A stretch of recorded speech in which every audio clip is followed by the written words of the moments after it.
أعوذ بالله من الشيطان الرجيم بسم الله الرحمن الرحيم আসসালামু আলাইকুম প্রিয় শিক্ষার্থী বন্ধুরা, আমি মোহাম্মদ নুরুল হক, সহকারী শিক্ষক আরবি, নান্দিয়া সাগর আদর্শ দাখিল মাদ্রাসা, শ্রীপুর, গাজীপুর। প্রিয় শিক্ষার্থী বন্ধুরা, আমরা এমন একটি সময় পার করতেছি যে সময়টা সারা পৃথিবী থমকে দাঁড়িয়েছে।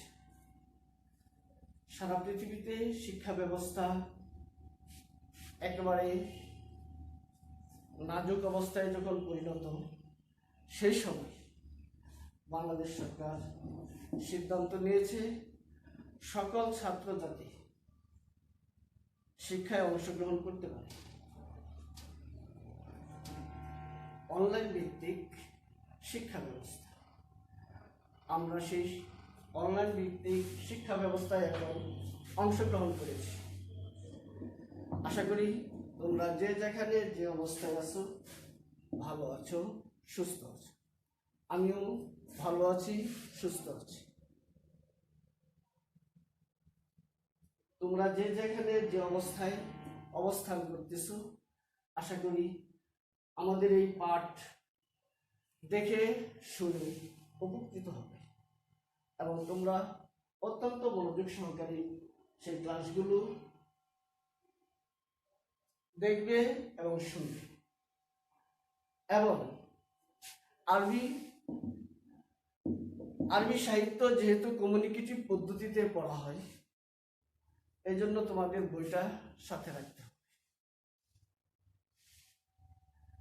যখন তোমরা সেই ভিডিওটা অন করবে, তখন সাথে সাথে আল লুগাতুল আরাবিয়াতুল ইত্তিসালিয়া বইটার সাথে রাখবে। আজকে যে সমস্ত শিক্ষার্থীরা আমার কাছ থেকে পাঠ শুনবে, তাদের জন্য রয়েছে দাখিল নবম এবং দশম শ্রেণীর শিক্ষার্থীদের জন্য আল লুগাতুল আরাবিয়াতুল ইত্তিসালিয়া লিদ দাখিল, এই বইয়ের ইউনিট 2 এর পার্ট 1 শিরোনাম আবকারিয়াতুস সাইয়্যিদিনা উমর ইবনুল খাত্তাব রাদিয়াল্লাহু তাআলা আনহু থেকে তোমাদেরকে আজকে আমি সংক্ষেপে কিছু বোঝানোর চেষ্টা করব ইনশাআল্লাহ। আশা করি তোমরাও সেটা ভালো করে লক্ষ্য করবে এবং শুনবে। আমি এখন দাখিল নবম এবং দশম শ্রেণীর শিক্ষার্থী যারা আমার এই পাঠে অংশগ্রহণ করতেছ, তাদেরকে শুভেচ্ছা জানিয়ে আমার পাঠ শুরু করতেছি। সেই সাথে তোমাদেরকে একটা বিশেষ সুসংবাদ জানাচ্ছি। আজকে যারা দশম, তারা কিন্তু এমন একটি বছর পরীক্ষায় অংশগ্রহণ করবে যে বছরটা বাংলাদেশের জন্য একটা স্মরণীয় বছর, অর্থাৎ 2021 সাল বাংলাদেশের জন্মের 50তম বছর পূর্তি হবে। আশা করি সেই বছরের তোমাদের পরীক্ষাটাও স্মরণীয় হয়ে থাকবে। সবাই অত্যন্ত সুন্দরভাবে পরীক্ষায় অংশগ্রহণ করবে।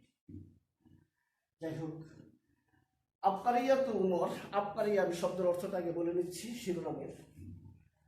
আবকারিয়াতু শব্দের অর্থ হচ্ছে প্রতিভা। আমরা জানি আমাদের প্রত্যেকেরই একটা প্রতিভা আছে। সেই প্রতিভা অনুযায়ী সেই প্রতিভার আলোকে মানুষ বড় হয়ে ওঠে। সেই প্রতিভার আলোকে মানুষ বড় হয়ে ওঠে, সেই প্রতিভার গুণেই মানুষ গুণান্বিত হয়। সেরকম উমর রাদিয়াল্লাহু তাআলা আনহুরও একটা প্রতিভা ছিল, যে প্রতিভার কিছু অংশ আজকের আলোচনায় আসবে ইনশাআল্লাহ। সেই গল্পের সংক্ষিপ্ত শিরোনাম সংক্ষিপ্ত আকারে আমি তোমাদেরকে বলে দিচ্ছি। তবে বলার আগে এই গল্প থেকে তোমরা কি কি বিষয় জানতে পারবে, কি কি বিষয় শিখতে পারবে, এই প্রসঙ্গে কিছু বলতে চাই। যে উমর রাদিয়াল্লাহু, 1 নম্বর সহজভাবে সরল প্রথম অংশে তোমরা জানতে পারবে যে উমর রাদিয়াল্লাহু তাআলা আনহু ছিলেন একজন সাহসী এবং সত্যবাদী ব্যক্তি, এবং রাসূল সাল্লাল্লাহু আলাইহি সাল্লাম তাকে সেই সত্যই তাকে শিক্ষা দিয়েছে। দ্বিতীয়ত, তোমরা জানতে পারবে উমর রাদিয়াল্লাহু তাআলা আনহু সারা পৃথিবীর মানুষের জন্য একটা উজ্জ্বল নক্ষত্র হয়ে আছে। সকল গুণ তার থেকে আমরা হাসিল করতে পারি, অর্থাৎ তাকে অনুসরণ করতে পারি। তৃতীয় অংশে তোমরা জানতে পারবে যে উমর রাদিয়াল্লাহু তাআলা আনহু কিভাবে রাসূলকে হত্যা করতে গিয়েছিল এবং ঈমান এনেছিল। রাসূলকে হত্যা করতে যাইয়া সে কিভাবে ঈমান এনেছিল, সেই সাথে জানতে পারবি এই গল্প থেকে উমরের বোনের নাম এবং উমরের বঙ্গবতীর নাম। আরো জানতে পারবি এই উমর যেদিন মুসলমান হয়েছিল সেদিন মুষ্টিময় কয়েকজন মুসলমান কত বড় ধ্বনিতে আল্লাহু আকবার বলেছিল। অর্থাৎ উমর যেদিন মুসলমান হয়েছিল সেদিন মুসলমানদের সাহস অনেক গুণ করেছিল। সব এই গল্পের শেষ অংশে তোমরা জানতে পারবে ইসলাম এই উমরের অর্থাৎ উমর রাদিয়াল্লাহু তাআলা আনহুর সাহসিকতার কারণে আগে যে গোপনে মানুষকে দাওয়াত দিয়েছিল, এখন আর গোপনে দাওয়াত দেয় না, এখন প্রকাশ্যে দাওয়াত শুরু করেছে। এবং সর্বশেষ এই গদ্যে যেখানে বলা হয়েছে সকল মুসলমান যেদিন মক্কায় নির্যাতিত নিপীড়িত হয়ে মদিনায় হিজরত করেছিল গোপনে, সেদিন উমর বীরত্বের সহিত কাফের নেতৃত্ব স্থানীয় ব্যক্তিদেরকে জানিয়ে বলে মদিনায় হিজরত করেছিল। এটা হলো তোমাদের শিখন ফল, অর্থাৎ এই গল্প থেকে এই কথাগুলি শিখতে পারি। এখন আমি তোমাদেরকে এই গল্পের সংক্ষিপ্ত আকারে তোমাদেরকে মাহাসিন বা সারমর্মটা বলে দিচ্ছি। এই গল্পটা 7টা প্যারায় বিভক্ত আছে। প্রথম প্যারায় যে কথাগুলো বলা হয়েছে সেগুলো হলো উমর রাদিয়াল্লাহু তাআলা আনহুর গুণাগুণ। তিনি কি কি গুণে গুণান্বিত ছিলেন, এই সমস্ত গুণের কিছু উল্লেখ এখানে আছে এবং তার পরিচয়টা এখানে উল্লেখ আছে। আমরা সবাই জানি উমর রাদিয়াল্লাহু তাআলা আনহু ছিলেন দ্বিতীয় খলিফা এবং দুনিয়ায় থেকে যারা জান্নাতের সুসংবাদ পেয়েছিলেন তাদের মধ্যে উমর একজন। তিনি ছিলেন অত্যন্ত বীর ব্যক্তি, অত্যন্ত সাহসী, ন্যায় নীতিবান এবং আল্লাহ ভীরু, এবং দেশের প্রত্যেকটা নাগরিককে যার যার হক, যার যার প্রাপ্যতা তার কাছে পৌঁছিয়ে দেওয়ার জন্য তিনি জীবন উৎসর্গ করেছেন। জীবনের শেষটুকু পর্যন্ত তিনি চেষ্টা করে গেছেন। আর জানতে পারবে, আর জানা এই গল্প উল্লেখ আছে, তার জীবনটা ছিল কুদওয়াতুন। উমরের জীবনটা ছিল আদর্শ, নমুনা, মডেল। কাদের জন্য মডেল ছিল? দায়ী যারা দাওয়াত দেয়, ইসলামের দাওয়াত দেয়। এই প্রসঙ্গে একটা কথা এখানে বলে রাখি, উমর রাদিয়াল্লাহু তাআলা দায়ী ছিলেন, মডেল ছিলেন দাওয়াতের জন্য। সুতরাং তার জীবনে কোনোদিন জঙ্গি কার্যক্রম অংশগ্রহণ করে নাকি, তাহলে বোঝা গেল উনি একজন নীতিবান ব্যক্তি ছিল। যারা জঙ্গি কার্য করে তারা ইসলামের জন্য করে, নিজের জন্য। এটা বুঝতে উমর রাদিয়াল্লাহু তাআলা দায়ী ছিলেন, দাওয়াত দিতেন এবং জ্ঞানীদের জন্য তিনি নমুনা। তিনি ছিলেন সিয়াসিয়া, অর্থাৎ রাজনীতিবিদদের জন্য তিনি একজন মডেল। তিনি মডেল ছিলেন রিজালুল ফিকির গবেষকদের জন্য, তিনি মডেল ছিলেন। তিনি মডেল ছিলেন কাদাতিল জুয়ুশ, সৈনিকদের নেতৃত্ব দেয় যারা, তাদের জন্য তিনি মডেল। তিনি মডেল হুকামুল উমাম, বিচারকদের জন্য। তিনি মডেল তুল্লাব, ছাত্রদের জন্য। তিনি মডেল আম্মাতুন নাস, সকল মানুষের জন্য। তাহলে আমরা এইটুকু সহজ করে বুঝতে পারি যে উমর রাদিয়াল্লাহু তাআলা আনহু নেতৃত্ব থেকে শুরু করে, রাষ্ট্রপ্রধান থেকে শুরু করে একবারে নিচু শ্রেণীর মানুষের কাজ পর্যন্ত তিনি করেছেন এবং মানুষের জন্য মডেল হয়ে আছে।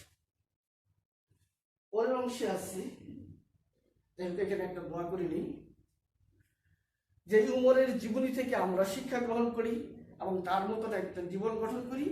আল্লাহ তাআলা যেন সেই উমরের মতন জীবন গঠন করি, আমাদের জীবনটা উন্নত করে দুনিয়া এবং আখিরাতে কল্যাণ হাসিল করতে পারি। সকলগুলো আমিন। দ্বিতীয় অংশে, অর্থাৎ এই গল্পের দ্বিতীয় অংশে বলা হয়েছে তিনি সবসময় সত্যবাদী ছিলেন। সত্যটা তিনার জবনে এবং অন্তরে উঁকি দিত। এটা ছিল তার জীবনের সবচেয়ে বড় কাজ। তিনি সবসময় সত্য বলাকে পছন্দ করতেন। এ প্রসঙ্গে আল্লাহ রাব্বুল আলামিন কোরআনের কয়েক জায়গায় তার গুণাগুণ বর্ণনা করেছেন এবং রাসূল সাল্লাল্লাহু আলাইহি সাল্লামও তার সম্পর্কে বলে গেছেন, যদি আমার পরে কেউ নবী হতো তার উমরই তার দাবিদার ছিল, বা তাকে সেই নবী। বন্ধুরা, যে কথা বলতেছিলাম, এখন আমরা এই গদ্য বা নাসর, আরবিতে বলা হয় নাসর, এর মূল আলোচনায় যাব। যেহেতু নসর বা গল্পটা অনেক বড়, তাই সংক্ষিপ্ত আকারে এর সারমর্মটা আমি শুরু করে দিচ্ছি। তোমাদের একটা জিনিস জেনে রাখা দরকার আগে, এই গল্পটা বা এই নসরটা মোট 7টা প্যারায় বিভক্ত করা হয়েছে। 7 প্যারার মধ্যে প্রথম প্যারায় উমর রাদিয়াল্লাহু তাআলা আনহুর পরিচয় এবং তার সাহসিকতা এবং তার থেকে জাতি, মানুষ, নেতা বা সমাজের সর্বস্তরের মানুষ কি শিক্ষা নিতে পারে, কি উপকৃত হতে পারে, এই প্রসঙ্গে আলোচনা করা হয়েছে। অর্থাৎ একজন রাষ্ট্রপতির কি আচরণ হবে, একজন মন্ত্রীর কি আচরণ হবে, একজন সেনাপ্রধানের কি আচরণ হবে, একজন দিনমজুরের কি আচরণ হবে, একজন ছাত্রের কি আচরণ হবে, একজন শিক্ষকের কি আচরণ হবে, একজন দায়ী যারা ইসলামের প্রতি দাওয়াত দেয় তাদের কি আচরণ হবে, এই উমর রাদিয়াল্লাহু তাআলার জীবনী থেকে শিক্ষা নেওয়া যায়। আর যদি উমর রাদিয়াল্লাহু তাআলার জীবনী থেকে শিক্ষা নেই, তাহলে আর কেউ জঙ্গিবাদ হবে না, কেউ সন্ত্রাসবাদ হবে না। উমরের জীবন দীর্ঘ হায়াত, ইসলামের প্রতি দাওয়াতই দিয়ে গেছে, কোনদিন তো সে জঙ্গি হয়নি। সুতরাং উমর রাদিয়াল্লাহু তাআলার জীবন থেকে শিক্ষা নিতে হবে, সঠিক পথ কোনটা সেটা বেছে নিতে হবে। তারপরে আসি, উমর রাদিয়াল্লাহু তাআলার জীবনকে নিয়ে কোরআনে আল্লাহ রাব্বুল আলামিন কোরআনে আয়াত নাযিল করেছেন, যে আয়াতটা আমি তোমাদেরকে পড়ে শোনাচ্ছি। মিনাল মুমিনিনা রিজালুন সাদাকু মা আহাদুল্লাহ আলাইহি ফামিনহুম মান কাযা নাহবাহু ওয়া মিনহুম মান ইয়ানতাযির আমা বাদদালু তাবদীলা।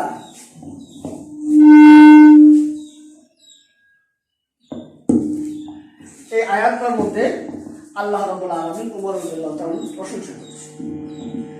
এরকম ভাবে আল্লাহ রাসূল উমরের জীবনী বলতে যায় বলছেন, আনা খাতামুন নাবিয়িন, আমি শেষ নবী, আমার পরে যদি এই পৃথিবীতে কোনো নবী আসতো সেটা উমর হতো। সুতরাং এখানে আরো একটা জিনিস আমাদের শিক্ষণীয় রয়ে গেছে। যারা এখন নবী দাবি করে পৃথিবীতে নানান জায়গায় ফিতনা সৃষ্টি করে, এটা দিয়ে আমরা বুঝতে পারি যে পৃথিবীতে আর কোনো নবী আসবে না। যারা নবীর দাবিদার তারা বলল। সুতরাং আমাদেরকে বুঝতে হবে, আল্লাহ রাসূল বলে গেছেন আমি শেষ নবী, আমার পর আর কোনো নবী আসবে না। যদি আসতো তাহলে আমি মরত। সুতরাং উমরের এত গুণ ছিল। তৃতীয় পেরাই উমরের ইসলাম গ্রহণ প্রসঙ্গে বলা হয়েছে। আর এখানে উমর একদিন রাসূলকে হত্যা করার জন্য উদ্যত হয়েছিল। মক্কার সকল নেতৃস্থানীয় কাফেরদের পরামর্শ ক্রমে উমর তখন টকবকে যুবক, সে তৈরি হয়েছিল আমি রাসূলকে হত্যা করতে, মুহাম্মদকে আমি হত্যা করতে। এবং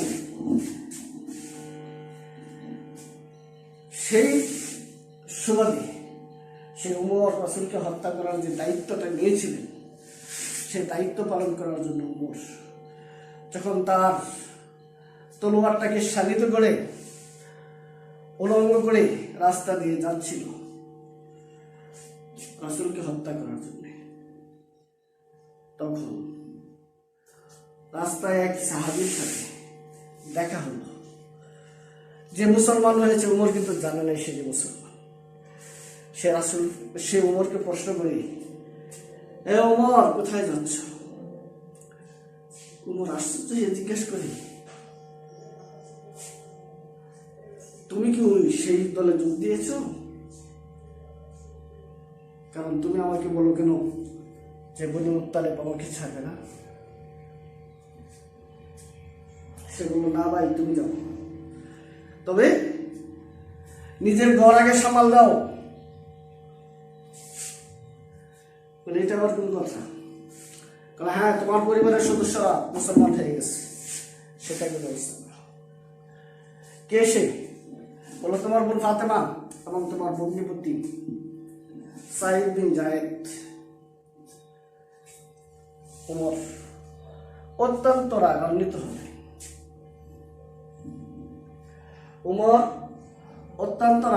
হলেন। এবং এটা তোমাদের চতুর্থ প্যারায় এই অংশটুকু, যে অংশটুকু এখন করতেছি ফাতেমার জীবনী। উমর রাসূলকে হত্যা করার জন্য গিয়েছিল, সেটা ছিল তৃতীয় প্যারা। চতুর্থ প্যারায় আলোচনা করা হয়েছে উমর কিভাবে তার বোনের বাড়িতে গিয়েছিল। তার বোনকে সে তার বোনের বাড়িতে যখন যাচ্ছিল, সেই মুহূর্তে তৎক্ষণাৎ সেই উমরের বোন ফাতেমা এবং ভগ্নিপতি সাঈদ বিন যায়েদ, তারা অত্যন্ত নতুন মুসলমান ছিল, এই জন্য তাদেরকে কোরআন শিক্ষা দেওয়ার সময় ওই সময় ফাতেমার বাড়িতে অবস্থান করছিল খাব্বাব বিন আরিত। যখন উমর দরজায় কোরআন আনলেন, তখন সাঈদ বিন যায়েদ দরজাটা খুলে দিলেন। উমর সাথে সাথে তার ভগ্নিপতির হাতটা ধরে বললেন, তুমি কি ধর্ম ত্যাগ করেছ? তার ভগ্নিপতি তাকে উত্তর দিল, ভাই তুমি যে ধর্মে আছো সেই ধর্মের থেকে ভালো বা সঠিক ধর্ম যদি থাকে সেটা গ্রহণ করতে অসুবিধা কি? তার ভগ্নিপতিকে তখন সে সজোরে আঘাত করে, অনেক আঘাত করার পরে তার বোনকে ঠিক এভাবেই ধরে ফেলে তার বোনকেও আঘাত করতে চেষ্টা করে। তার বোনকে জিজ্ঞাসা করে, তুমিও কি ধর্ম ত্যাগ করেছ?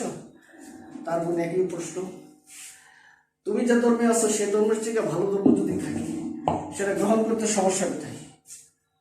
ঠিক তার বোনকে যখন সে প্রচন্ড আঘাত করতে শুরু করে, এক পর্যায়ে তার বোনের চেহারা থেকে রক্তগুলো জড়িয়ে পড়তেছিল। তখন উমরের মন নরম হয়ে গেল। বোনের হাত থেকে কোরআনের পাণ্ডুলিপিটাও হাত মাটিতে পড়ে গেল। তখন উমর বলল, বোন, একটি কিতাব পড়ে গেছে, আমাকে দাও।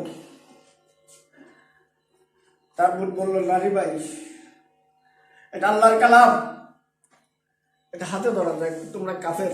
ইন্নামাল মুশরিকুনা নাজিসুন, যারা কাফের মুসলমান হয়নি তারা নাপাক, তোমাদের পাক হতে হবে। সে বললো, তাহলে পাক করো। তার বোন তাকে পানি দিল, সে ওযু করলো। সে সূরা তোহা ছিল, সে সূরা তোহা কিছু অংশ সে তেলাওয়াত করার পরে সে বলল যে, বোন, আমাকে মুসলমান করে নাও, আমি শাহাদাতের সাক্ষ্য দিতে চাই। তখন সেই লুকিয়ে থাকা খাব্বাব বিন আরিদ সে বলল যে, ঠিক আছে, আমি তোমাকে মুহাম্মদের রাস্তা দেখাই, তোমাকে নিয়ে দেবো, চলো। এই অংশটুকু তোমাদের পঞ্চম বেলায় যে অংশটুকু এখন বলতেছি, সে রাসূলুল্লাহ সাল্লাল্লাহু আলাইহি সাল্লামের বাড়িতে যাওয়ার জন্য তৈরি হলো। তখন রাসূল সাল্লাল্লাহু আলাইহি সাল্লাম আবুল আরকামের ঘরে ছিল। সে উমর যখন আবুল আরকামের ঘরের দরজায় কড়া নাড়ি, তখন সকল সাহাবীরা ভয়ে পালিয়েছিল। শুধু হামজা বলেছিল, হে মুহাম্মদ, উমরকে আমার জন্য ছেড়ে দাও, আমি একা তার সাথে যথেষ্ট।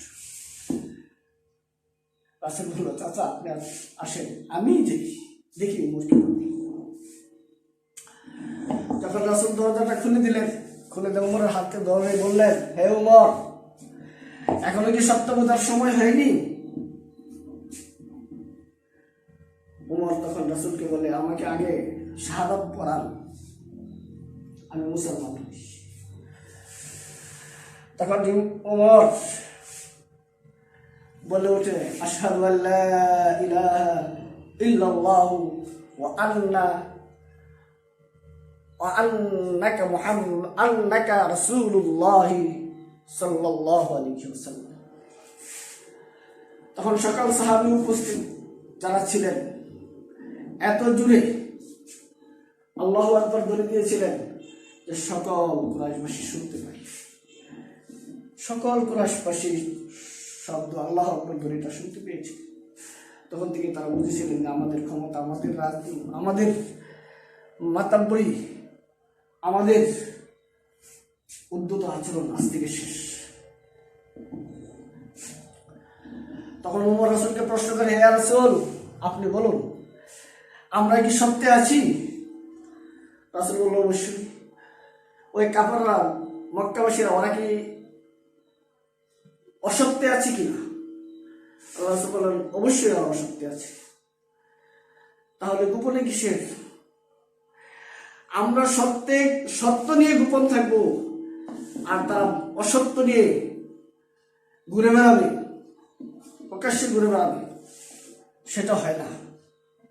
চলুন আমরা কাবাগরকে তওয়াফ করব, মানুষকে সরাসরি দাওয়াত দেব ইসলামে আসার জন্য। তখন রাসূলকে নিয়ে ওমর কাবাগর তওয়াফ করার জন্য তৈরি হলেন এবং দুইটা কাতারবন্দী হলেন। এক কাতারের নেতৃত্ব ছিলেন উমর, অপর কাতারের নেতৃত্ব ছিলেন হযরত হামজা রাদিয়াল্লাহু তাআলা। দুইজনের মাঝখানে ছিল প্রিয় নবী রাসূল করিম সাল্লাল্লাহু আলাইহি ওয়াসাল্লাম। তারা কাবাগরে যাইয়া কাবাগরকে 7টি চক্কর দিলেন, তওয়াফ করলেন। তওয়াফ করার পরে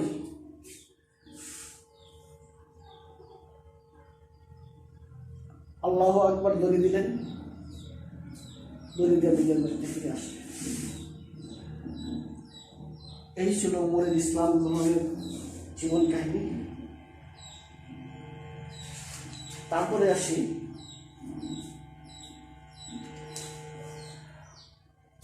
উমর তার বীরত্ব এবং সাহসিকতা, সেটা যখন ইসলামের দিকে আসে, মুসলমানদের দিকে আসে, মুসলমানদের শক্তি বেড়ে যায় এবং মুসলমানরা প্রকাশ্যে দাওয়াত দিতে শুরু করে। এবং প্রকাশ্য দাওয়াত দেওয়ার পরে কাফেররা একদিন সমবেত হয়ে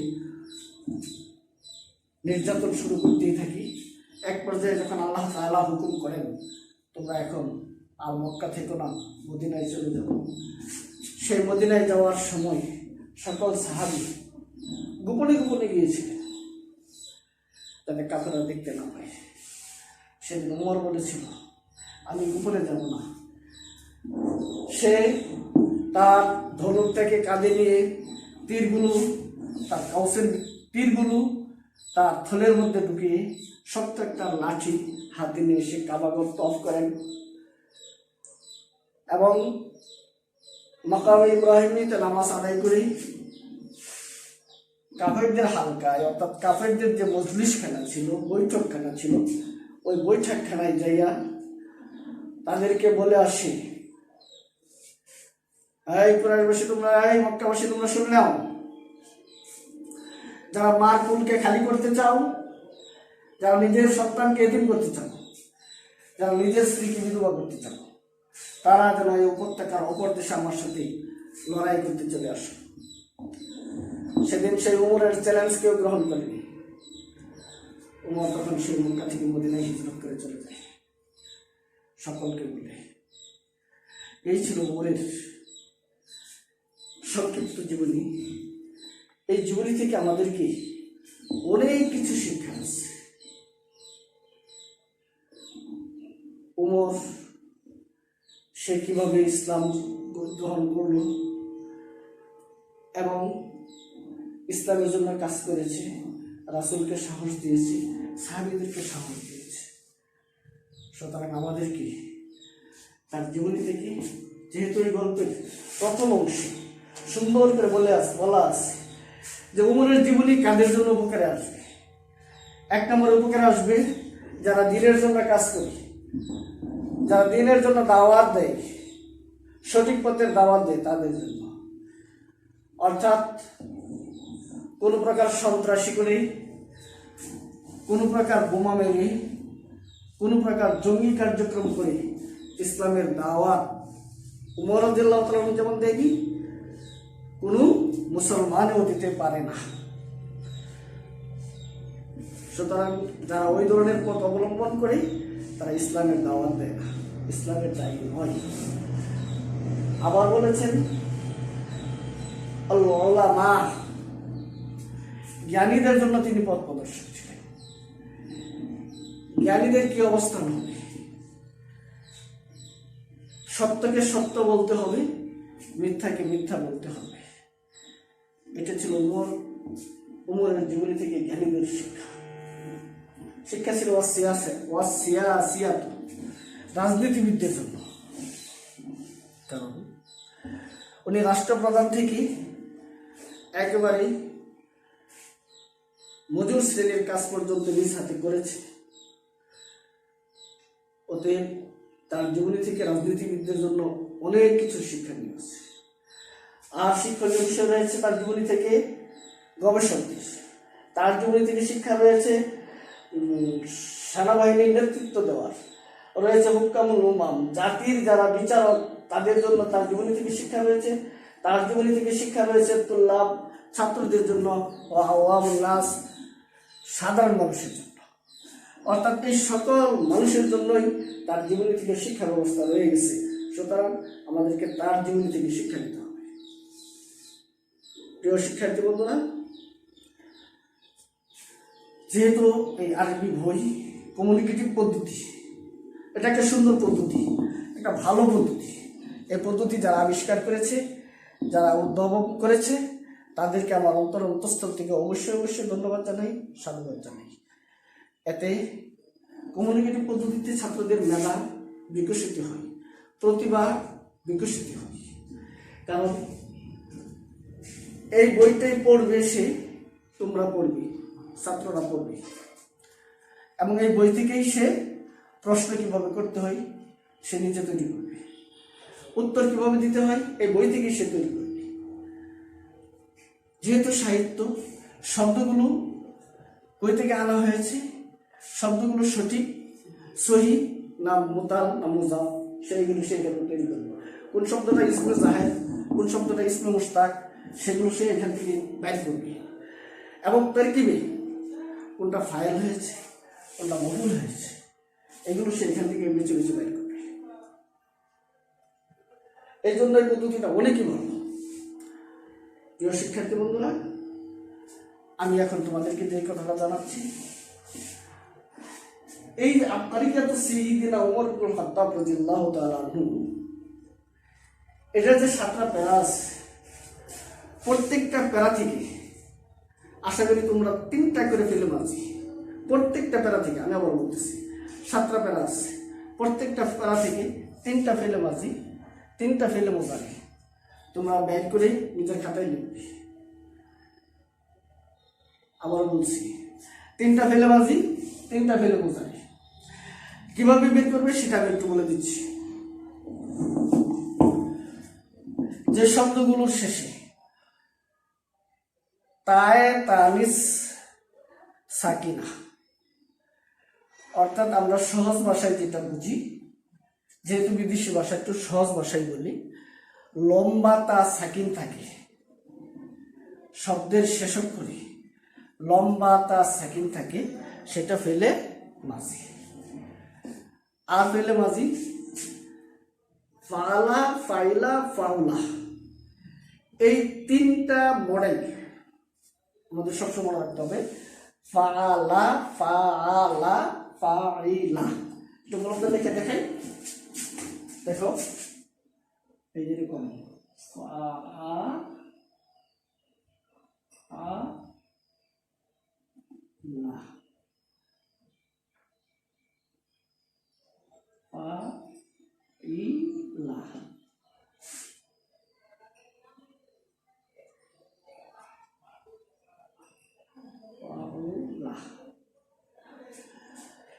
এই 3টা মডেল আমি দিলাম।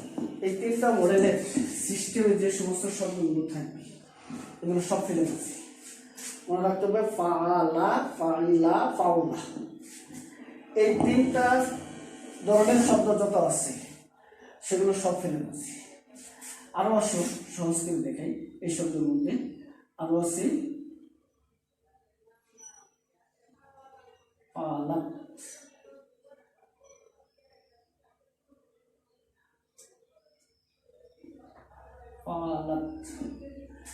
ফালা, এই কথাটা আমি বলছিলাম।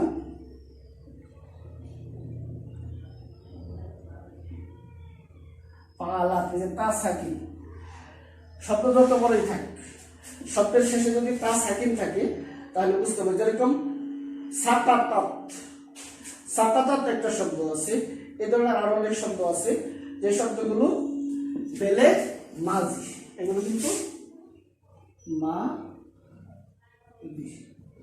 এগুলো ফেলে মাঝি। এই ধরনের আরো আছে কি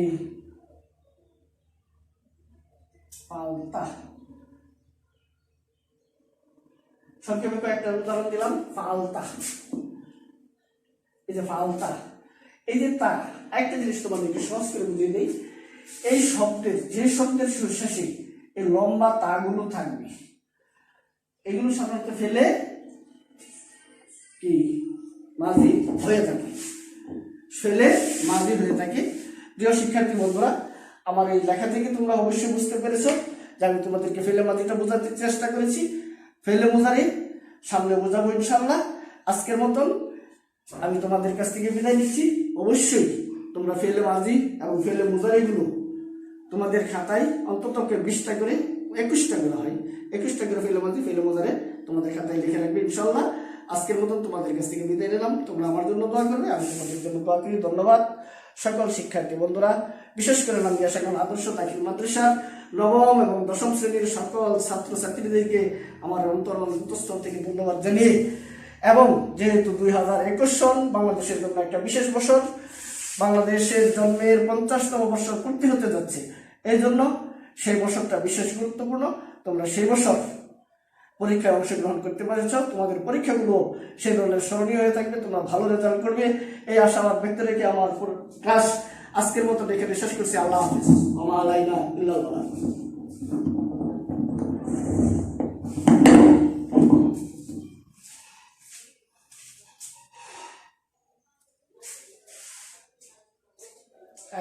কারো হ্যাঁ